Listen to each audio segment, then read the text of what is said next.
Billy, you so crazy. Yo, what's cracking? What's bracking? It's your boy, Billy, you so crazy, and we back, and we back, and we back, and we back with another one. Y'all read the title, so you already know what we doing, man. This is 10 actors who were almost cast in Harry Potter. Now, in my last Harry Potter video, you guys are like, yo, Billy, you didn't read the books. You done yourself a disservice. You need to read the books, or at least listen to the audio books. And because I have so much more time on my hands, I will be taking you guys up on that offer, all right? I will be getting the audio books, and I will be going ahead every once in a while and knocking a book out here and there, you know what I'm saying? So we gonna get the book reading in, or the book listening, however you wanna, you know what I'm saying? Because your boy don't got Audible for no reason, you feels me? But just wanted to address that real quick. But if this is your first time on this channel, be sure to hit that subscribe button, comment down below what you want to see your boy react to next. Follow me on all my social media links are right there. Send me a message on any one of those and I get back with you as soon as possible, all right? Just be patient, all right? But let's find out who these 10 actors who were almost cast in the Harry Potter. Welcome back, Screen Ranters. The world of Harry Potter is dripping in top-tier acting talent. Dripping. However, those characters on the silver screen that brought you so much joy could have been played by different thespians. Today, we're going to take a gander at some of the actors that almost operated in their place. Some of the names today are A-list thespians, but for one reason or another, they didn't get the part. So grab your wand and sit comfortably on your Nimbus 2000 as we chinwag about what could have been. Quick question, how y'all feel about the casting for Harry Potter? Do y'all think it would the cast that was chosen is the best, or do y'all feel like there's other people that could have fit?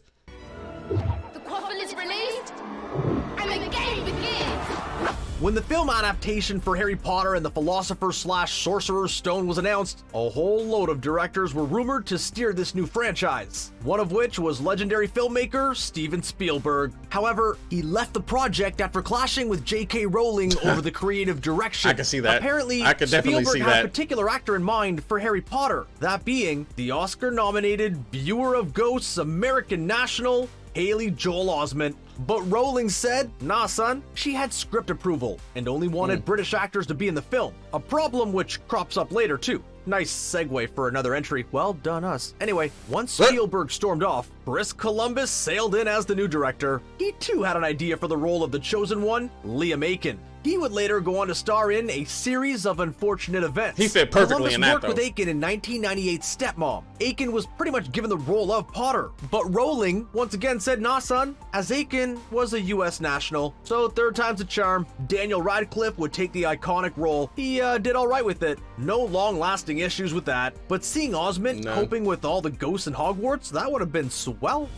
In 2007, multiple sources began posting that Naomi Watts was going to be in Harry Potter and the Half-Blood Prince. The role they said that she was going to portray was Narcissa Malfoy, the mama bear of Draco. Watts was born in the UK, so she ticks Rowling's criteria, but she didn't get the role. It went to Helen McCroy. Fun fact, McCroy was originally going to play Bellatrix Lestrange, but pulled out due to being pregnant at the time. There was a lot of confusion on why Watts wasn't cast. The main rumor is down to her agent. It said that the role was offered through them, but they turned it down before consulting Watts. If that's true, that's pretty bad. More so because Watts has spoken in interviews about her interest in being in the magical franchise. She spoke about having read some of the books. Them agents, she also mentioned that her son was a fan and it would have impressed him. But she has stated that the only time she heard about the Malfoy role was through the media. Perhaps it was nothing but the media rumor mill churning out more nonsense. Or maybe her agent did reject it and then pretend that they never heard about it once they discovered Watts loved the franchise. If that's the case, it's probably best to lie.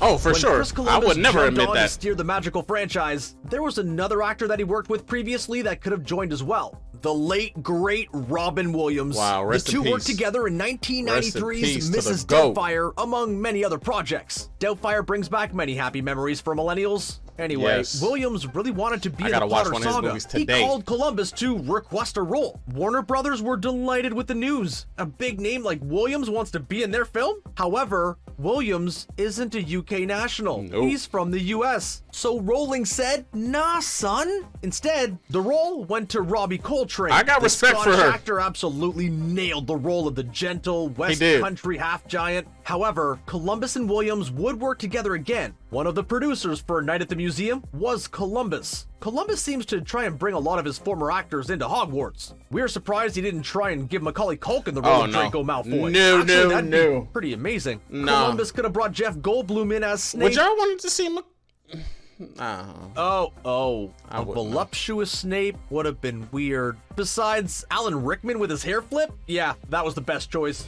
Tilda Swinton is known in the Marvel Universe as the Ancient One. Oh yeah, she's also an Oscar winner. Swinton has carved a career out of the realm of fantasy flicks. She did play Gabriel in 2005's Constantine film after all. So when she was said to be one of the leading actors to be cast as Sybil Trelawney in the Potter series, no one was surprised. She seemed like a great choice to play the scatty professor. Yet nothing came of it. Rumors for the reason behind the change began to circulate. The main story was that Swinton had a scheduling issue. No drama there. However, a story came out later that seemed to suggest another reason. Oh boy. Swinton stated in an interview her displeasure at boarding schools when asked about Harry Potter. She said, quote, "I think they are a very cruel setting in which to grow up, and I don't feel children benefit from that type of education." End quote. It seems that Swinton had a dreadful experience in boarding schools when she grew up, so much so that it's haunting her to this day. Considering Hogwarts is a boarding school that's important to the plot, it's probably not the best role for Swinton to take.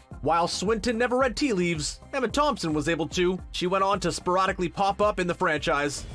Besides from his age, Alan Rickman as Severus Snape was considered one of the most accurate book-to-film depictions. However, he wasn't the first choice for the role. Instead, it was Tarantino regular Tim Roth. The Oscar-nominated actor was set to don the luscious cape of the professor, but there was a slight issue. Roth had received a role in Tim Burton's remake of Planet of the Apes. Both films were being shot at roughly the same time, but the Potter crew didn't give up. Instead, they managed to work out a schedule that allowed Roth to be in both franchises. Yet this didn't solve the problem. Roth felt overwhelmed with performing two major films so quickly, so he made a choice. While his kids loved the Harry Potter series, he felt he couldn't give up the opportunity to work with Burton, so he dressed up as an ape instead, which left the role available for Rickman. In an interview later on, Roth stated that he would have made Snape a very different character, but it was the right decision to go with Rickman considering his success in the role. If Roth is looking for something to do, maybe he could get Lie to Me back on our TV screens. Yo, that show was the best. It ended far too soon. That show. Thanks, Fox. Sir Ian McKellen could have played two iconic wizards in cinema history, from Lord of the Rings' Gandalf and his magical beard to Harry Potter's Albus Dumbledore and his majestic beard. After 2002's Chamber of Secrets, Dumbledore actor and two-time Oscar nominee Richard Harris sadly passed away. With that, a question of who the next actor to wear the gray-faced fuzz arose. One of those actors was McKellen. However, there was a problem. Before Harris passed away, he spoke publicly about McKellen and another seminal thespian, Sir Derek Jacobi. He described them as, quote, technically brilliant, like Omega watches, but underneath they are hollow, because their lives are hollow. End quote. Ouch! As a result, McKellen didn't feel comfortable taking over a role when the previous actor didn't think too highly of him. So Michael Gambon was able to be the Dumbledore to erratically ask Harry if he put his name in the Goblet of Fire. Harry, did you put your name in the Goblet of Fire? No, sir. You're absolutely sure? Yes. Ah, good times. But not all is lost. McKellen got to keep being Magneto in the X-Men franchise. Another actor to be name-dropped into the HP franchise was Kate Winslet. Winslet may have suffered a similar circumstance to what Naomi Watts went through. As the Deathly Hallows Part 2 film was approaching, Warner Brothers wanted a bigger name to jump on board, in particular for the role of Helena Ravenclaw. In Philosopher's Stone and Chamber of Secrets, the role was portrayed by Aussie actor Nina Young. However, Part 2 required Helena to be more important to the plot. With the film also being the final hurrah of the franchise, they wanted an A-list talent in the role. Bit harsh for Nina Young. Regardless, Warner Brothers approached Winslet's representation and crossed their fingers, only to be immediately rejected. Apparently, Winslet never knew of this offer. The Oscar winner would go on to star in the Divergent franchise instead, all in order to score some cool points for her kids. The role of Helena went to Kelly Macdonald.